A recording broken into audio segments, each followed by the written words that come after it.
So every day I get about 5 to 10 emails from people that are looking for help buying a MacBook. They'll say, I want to buy a MacBook Pro and I have $500. What should I buy? And obviously I can't answer all of those emails by figuring out exactly what everyone needs and what they can afford. So I'm going to make this video to give you the ultimate guide to buying a used MacBook.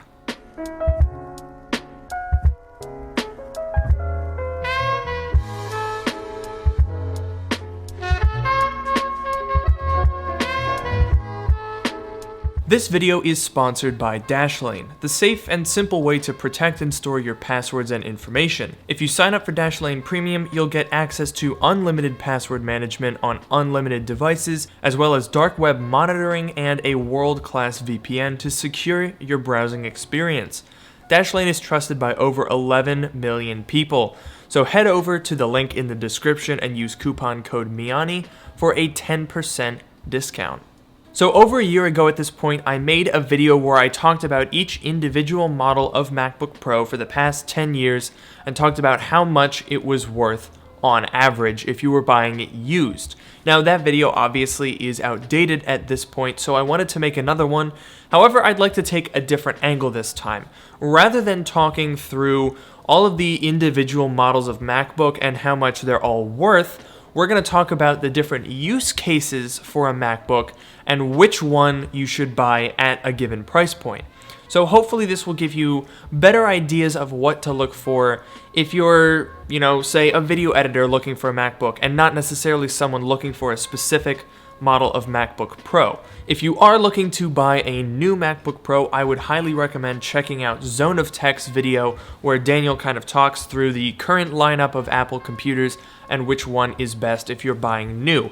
This video is going to talk about buying used. So let's talk about the first major use case that I see quite often for people shopping for a used Mac, and that is sort of as a budget macOS Ultrabook.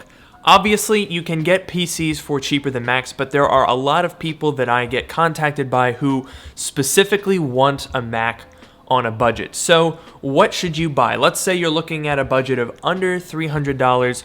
What should you buy? Now, for most people in this category, I would recommend going for a 13-inch MacBook, whether it be an Air or a Pro. The 15 inches are definitely not going to give you the best value, and you probably don't need the dedicated graphics or quad-core processors if you're just doing internet browsing. Now, about a year ago, I made a video where I talked about the MacBook Air and why you should not buy one of those new or recently new. However, a lot has changed. We have a new generation of MacBook Air. The older ones have come down in price, and I think for a lot of people, particularly on the very low budget end, the MacBook Air does make sense. Now, once you start getting into the $500-600 range, the MacBook Air has a sort of diminishing returns because you are limited by the pretty basic processors and the less than stellar screen. But if we're looking at $300 or $200, a MacBook Air is going to give you good value because you're going to be getting a lighter device than a unibody MacBook Pro, and you're also going to be getting flash storage, whereas a lot of unibody MacBook Pros in the $200 to $300 price range are going to have mechanical hard drives that are going to be a lot slower when you're doing simple tasks like web browsing, emails, and that sort of thing. Now, that's not to say that older 13-inch unibody MacBook Pros are a bad option for budget shoppers. If you are looking at one of those, you can get a lot more storage in them by upgrading the storage. You can upgrade the RAM. You have some more options when it comes to those machines where you can upgrade them down the road. Okay, so now let's talk about the next use case, which is students. What's interesting about this category is that there's actually a huge spread, and a lot of students are going to encompass needs from various different spectrums and use cases that we're going to talk about. So on a really fundamental level, most students could probably get through college just fine with a mid-2013 MacBook Air. It's perfectly fine for typing up documents, submitting assignments, and emailing professors. And if that's all you need to do, then a mid-2013 MacBook Air is going to do it. You can get them for around $300 to $400, or you could step it up to about $450 and get yourself a 2015 MacBook Air, and you would be more than fine for a 4-year college term. Now, another device that's really popular among students, if you do have a little bit more money to spend, I would definitely recommend going for a 13-inch Retina MacBook Pro from late 2013 to early 2015. That's kind of the sweet spot, and you can usually pick those up in the base configuration or even some decently upgraded machines for around $400 to $600. You could very comfortably find an early 2015 base model Retina 13-inch for about $600. That extra screen quality makes a big difference if you're looking at the screen, reading articles, typing documents, doing all of that stuff all day long.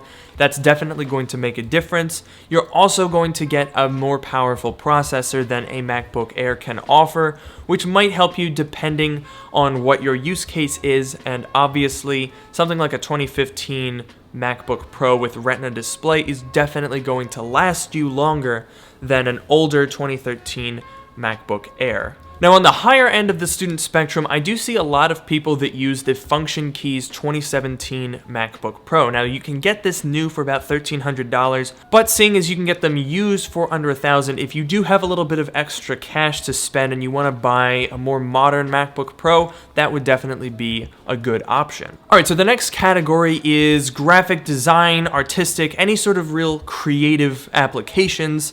If you are shopping for a used Mac, this is where I would say you should definitely go for a Retina. It's going to be a huge benefit if you can spend the extra money. I know it's tempting to buy like a 13-inch unibody for $350, but if you can spare the $450, $500 for a late 2013 MacBook Pro at minimum to get that extra screen quality, to get the better colors, resolution, it's going to make a huge difference in your artwork. Now, this is also a situation where I would recommend the late 2013, mid-2014, or mid-2015 base model 15-inch MacBook Pros. Now, these don't have dedicated graphics. They do have quad-core processors, but they don't have dedicated graphics, and as such, they are less expensive than their dedicated graphics containing counterparts. So if you are in graphic design, Photoshop work, you use a Wacom tablet, stuff like that, you don't really necessarily need those dedicated graphics, but you might be able to take advantage of that extra screen real estate. So that is where I would recommend going for those models. If you need anything that's more demanding, I would definitely recommend bumping up to a dedicated graphics model. And that brings us to the final category, which is video editors. I get a ton of emails from people who are looking to do some video editing on a MacBook Pro on a budget. So in my opinion, if you want to have a good experience using Premiere or Final Cut on a MacBook Pro, you're gonna have to go for a 15-inch model, and you should definitely go for one with dedicated graphics. Now, on the lower end, for about $400 to $500, you could pick up a well-equipped 2012 unibody MacBook Pro.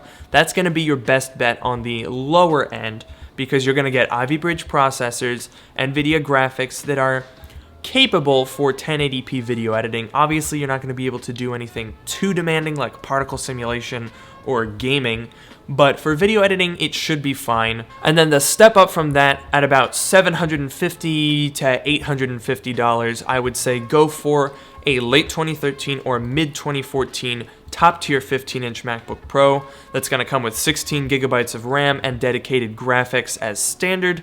That makes a huge difference. The late 2013 dual graphics 15-inch MacBook Pro is, in my opinion, the best overall MacBook Pro that you could buy. I've recommended those to several people. I know a bunch of people that use them and absolutely love them, so I can't recommend that thing enough in terms of overall value.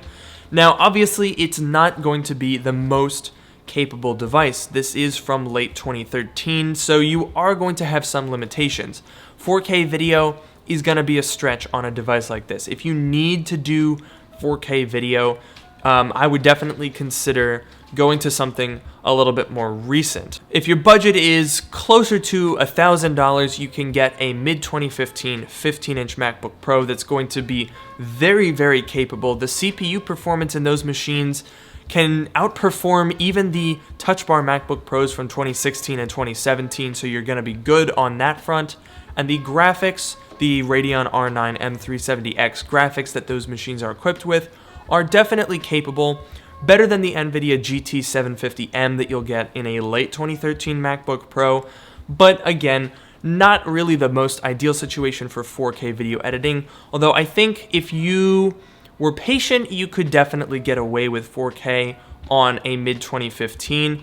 If you really need that 4K power, obviously a new MacBook Pro is going to be your best bet in terms of achieving that, but you can also get a 2018 MacBook Pro 15-inch with the 6-core i7s. Stay away from the i9s. It's not necessary. You're not going to see any performance gains. And you can usually get those. They're starting to dip below $2,000. So on the higher end of the used spectrum, that would be the one to go for if you need to do mobile 4K video editing.